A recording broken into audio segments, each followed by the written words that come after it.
The twin suns of Station Haven 9 beat down on the dust-covered colony. People moved quickly across the streets, their eyes avoiding the figure crouched near the wall. She had been there for 3 days. No one knew her name.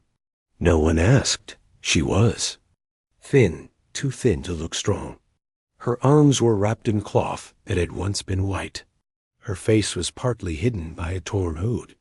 Her skin was pale silver, and her eyes, large and glowing, watched everyone silently. Children whispered, "She's an alien." "She's dirty," said one man.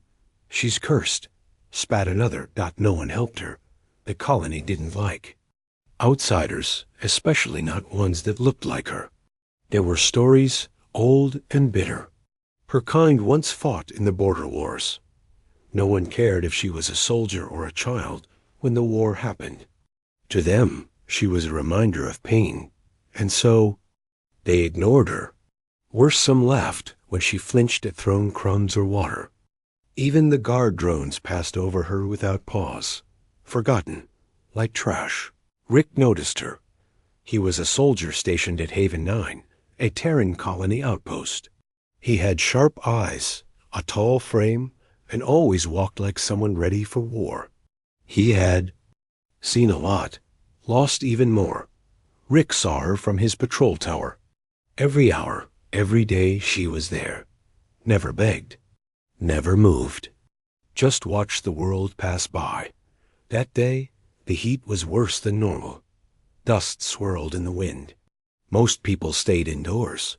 Rick finished his shift early and walked to the supply tent.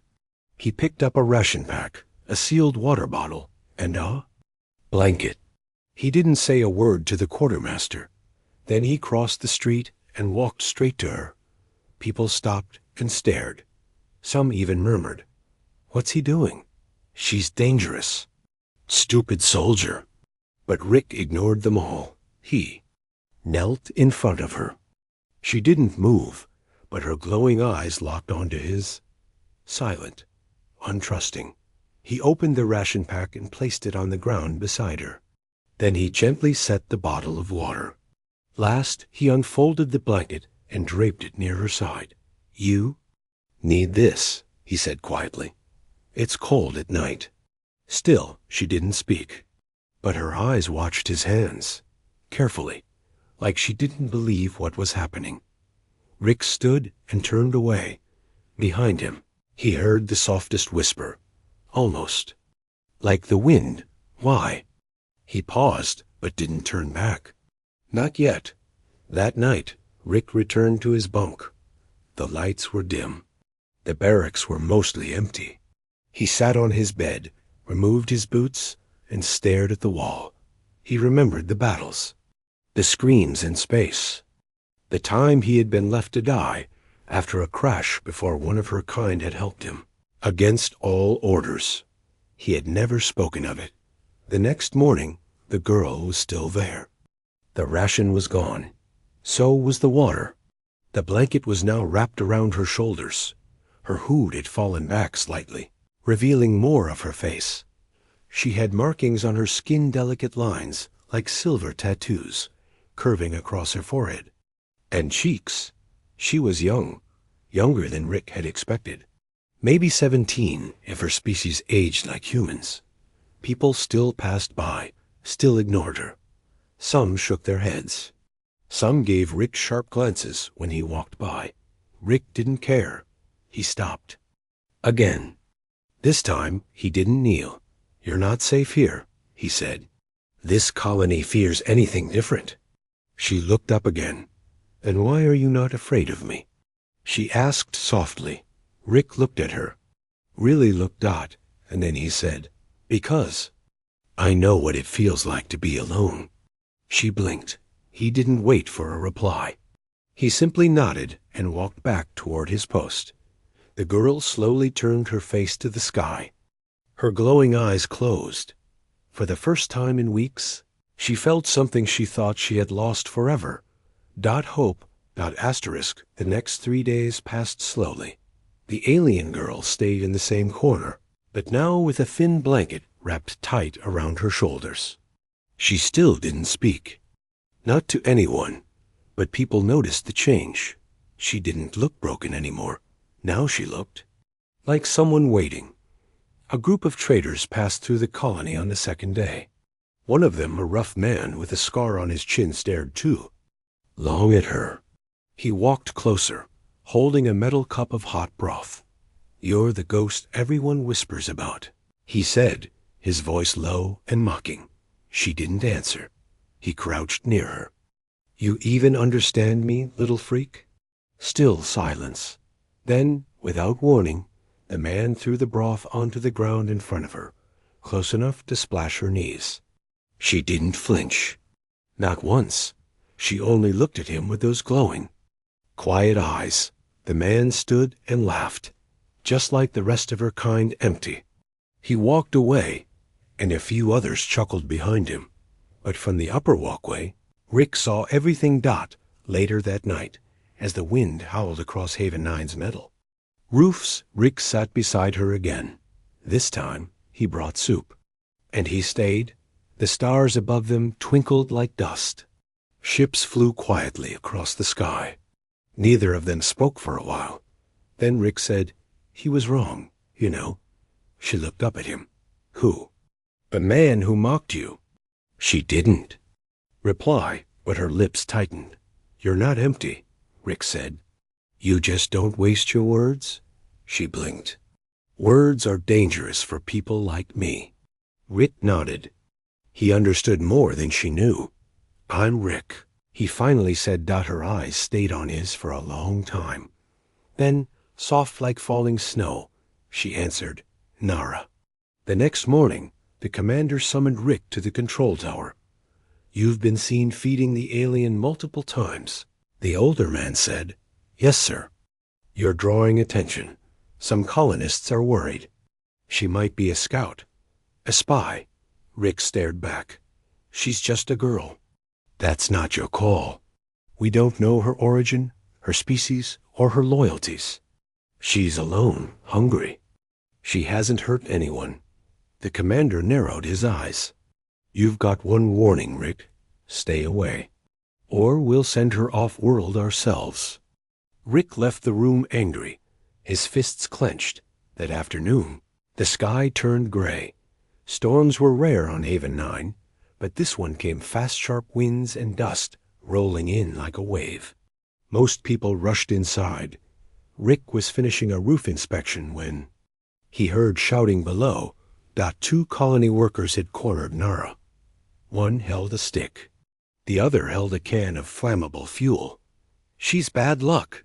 She brings storms." Rick didn't wait. He dropped down from the roof, boots slamming into the ground. With a hard thud, he ran toward them, pulling his small stun pistol free. "Step back," he ordered. The men froze, then laughed nervously. "We were just warning her," one said. "With fire?" Rick snapped. One of them mumbled, "You think she's worth protecting?" Rick stepped forward, his voice sharp. "Try me." They backed off, muttering. Disappearing into the crowd, Rick turned to Nara. She hadn't moved. He reached out a hand. "Come with me. It's not safe here." She hesitated, then took his hand. Her fingers were cold. Rick led her to the back of the supply building, where he knew the wind couldn't reach. He gave her a warmer coat and sat with her through the storm. She didn't cry.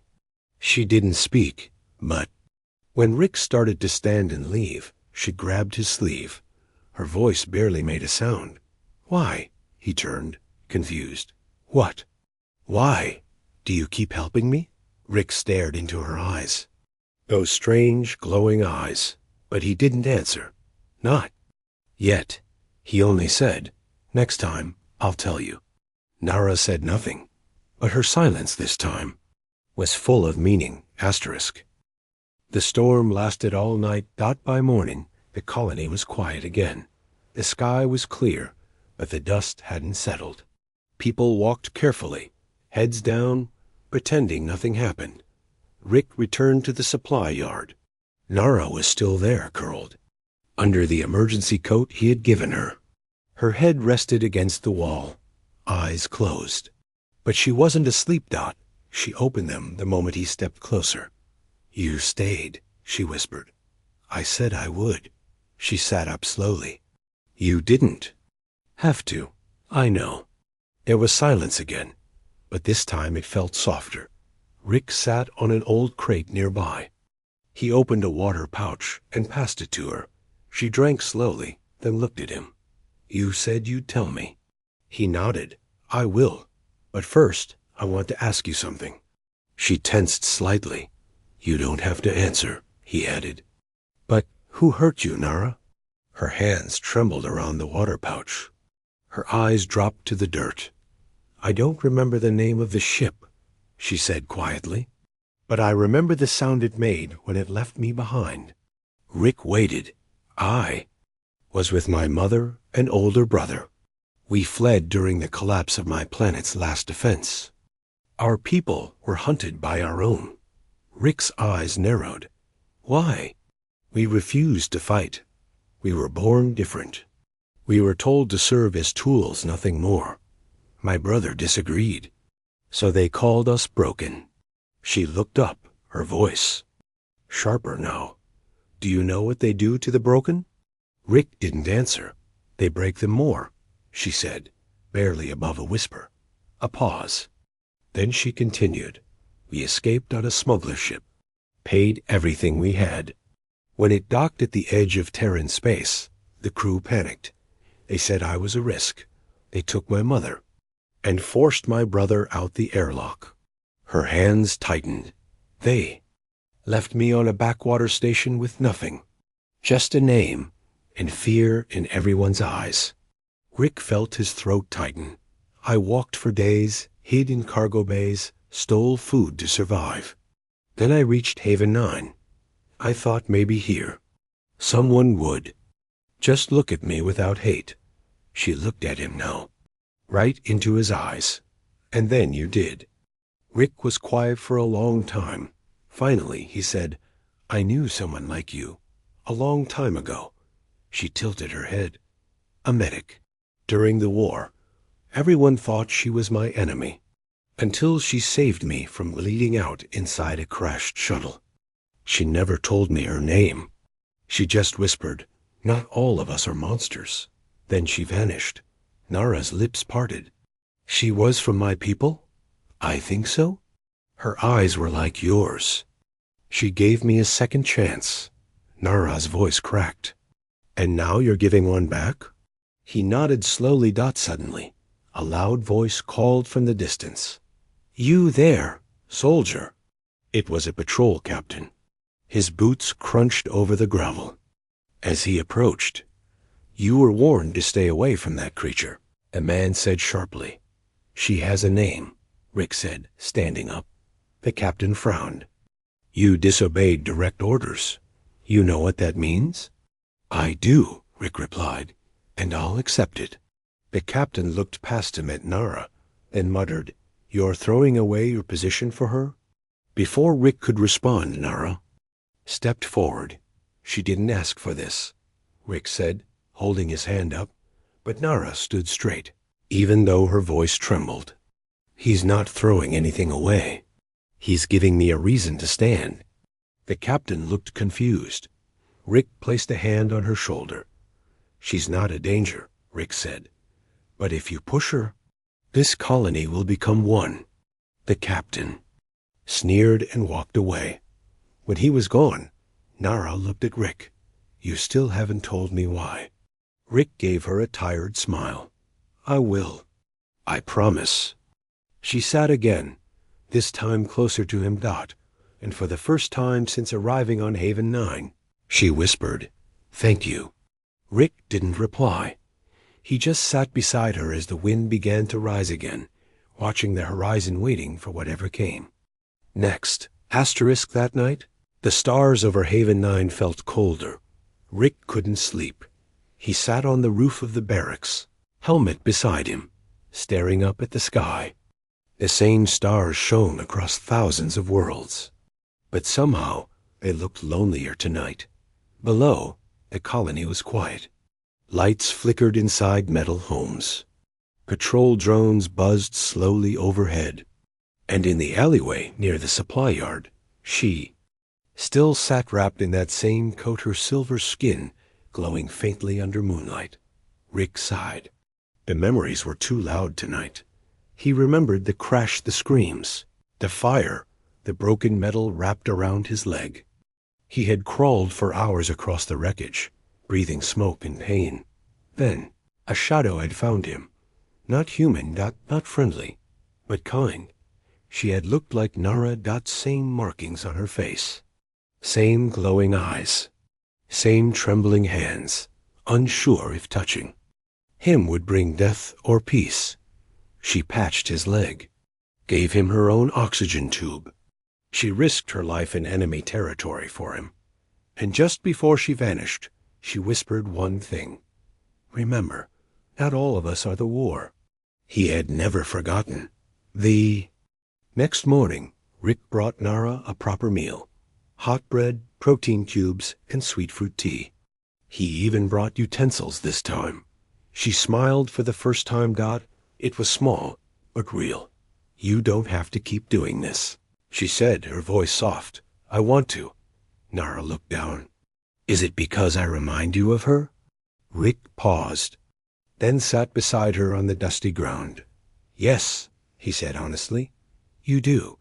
Nara looked at him, quietly waiting. Rick finally took a deep breath. I was a combat pilot during the Torcas Rebellion, he said.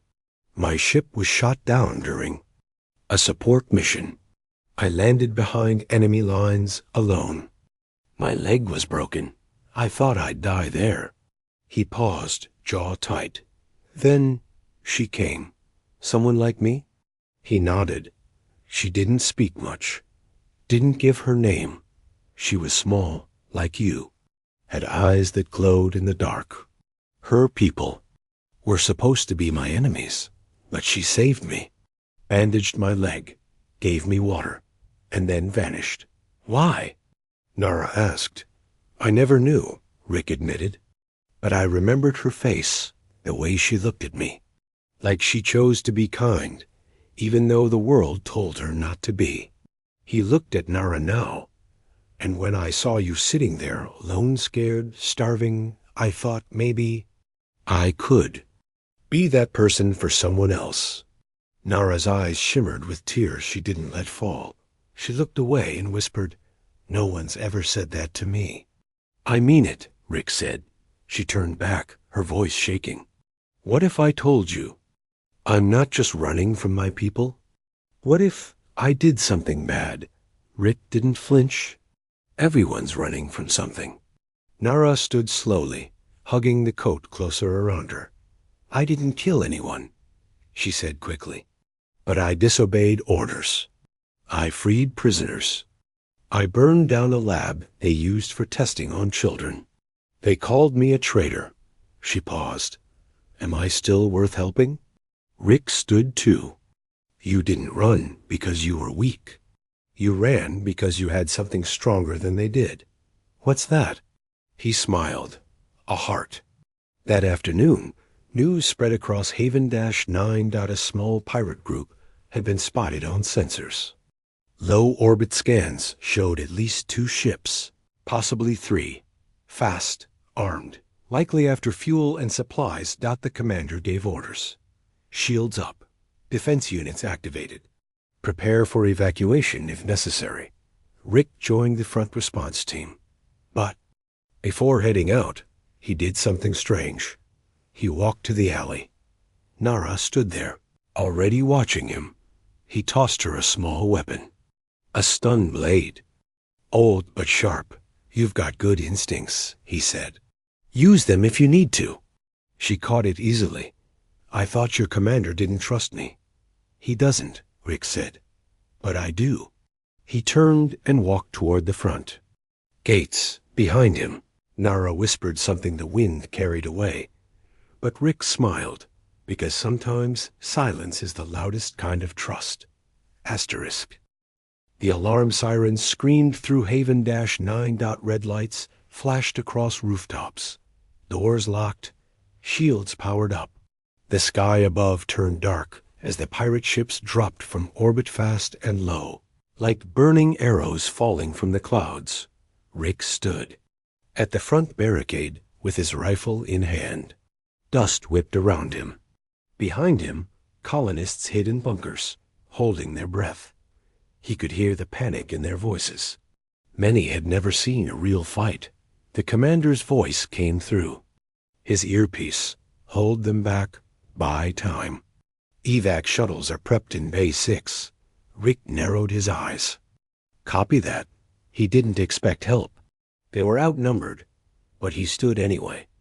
Then, just as the first enemy ship touched down near the south wall, he saw movement in the alley. Nara. She stepped out slowly, the coat still wrapped around her. But something had changed. Her face was calm. Her eyes glowed brighter than before focused. Cold dot in her hand was the stun blade Rick had given her. She didn't run. She walked toward the battle. The first pirate squad broke through the outer wall.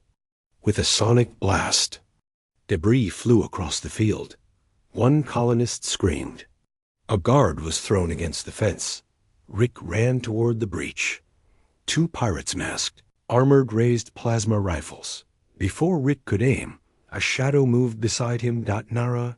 She darted forward fast. Inhumanly fast. Her movements were sharp and silent. She dropped one pirate with a single strike to the neck. His weapon fell. The second one fired, but missed. Nara twisted low, kicked him hard in the leg, and struck with her blade. The pirate dropped without a sound. Rick stared, breath caught in his throat. You fought before, he said. Nara didn't answer. She just looked ahead. More pirates were coming. More fire. More chaos. And she was already moving. The battle raged. For 10 long minutes, Nara didn't stop. She fought beside Rick like she had, trained with him for years. Her blade moved with precision. She used the enemy's weapons against them. She ducked, rolled, kicked, and struck all, while protecting the colonists trapped near the landing zone. At one point, she dragged a wounded child out of the rubble. She covered him with her own coat. She didn't even look at the colonists watching her with wide eyes. She simply said, "Stay down," and turned to face another wave. Rick fired shot after shot. He'd fought many battles, but this was different. This time, he wasn't protecting someone. He was standing beside someone who had chosen to protect them, and the colony was watching. The pirate ships pulled back after 20 minutes. Too much resistance. Too many wounded on their side. Their engines roared, and they lifted off, disappearing back into the sky. Silence fell across Haven -9. The fire still crackled in the corner of the market. The air smelled of smoke and scorched metal, but the threat was gone. Rick looked around. Colonists slowly came out of hiding, eyes wide, mouths silent. They weren't looking at Rick. They were looking at her. Nara stood near the front gate, shoulders low, blade in hand, her arms bleeding from 2 cuts. But she didn't show pain. She looked only at Rick. He walked toward her. You okay? He asked. She nodded. A few people stepped forward from the crowd. A man who had once thrown stones at her lowered his head. You saved my daughter. Nara said nothing. Another voice, softer. She fought like she belonged here. A woman came forward with a clean cloth. Let me help you, she whispered. Nara froze. So many days of silence, of fear, of hate. Now. Kindness? She slowly nodded, letting the woman wrap her arm. Rick smiled. He stepped closer and whispered, Looks like you just changed a lot of minds. She looked at him, tired but calm. I didn't do it for them. I know. He turned to face the crowd. This is Nara, he said loudly. She bled for this colony. She stood when others ran. If anyone still thinks she doesn't belong, speak now. Silence. And someone clapped. Then another. And another. Soon, the alley girl. The shadowed alien. the one they feared, stood in a crowd that now saw her as something else entirely. One of them. Asterisk. The sun rose quietly over Haven-9. Not in fire, not in fear, but in peace. For the first time since Nara arrived, the colony was calm. Children played near the market again. Traders unpacked crates. Patrols walked slower. There were no whispers of curses, no pointing fingers. Instead, people nodded at Nara when she passed.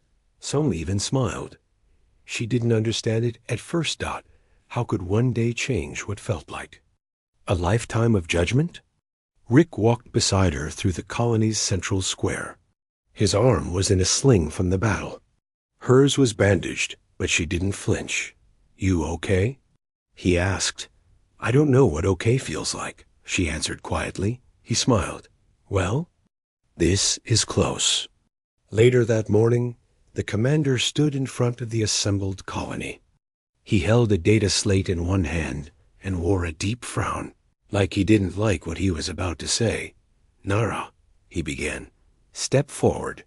She did. The crowd watched. "You were an unknown risk when you arrived. You stayed hidden, silent. We didn't trust you. That was our mistake." The commander's voice became firm. "Yesterday, you saved this colony. You fought like a soldier. You acted with honor. You protected our people when you had no reason to." He handed her the slate. "This is your entry clearance. Haven-9 officially recognizes you as a civilian guest, with protection rights and food access." Nara took it slowly. The crowd clapped. Some even cheered. She looked around, eyes wide, uncertain. Then she turned to Rick. "I don't want to stay here forever," she said. "You don't have to," he answered. "But you have a place now, somewhere to rest, somewhere to start." She looked down. "I don't know who I am anymore." "You're Nara," he said. "That's enough." That evening, Rick took her to the hill just beyond the colony wall. From there, you could see the stars more clearly. The night was cool, quiet. They sat together, side by side.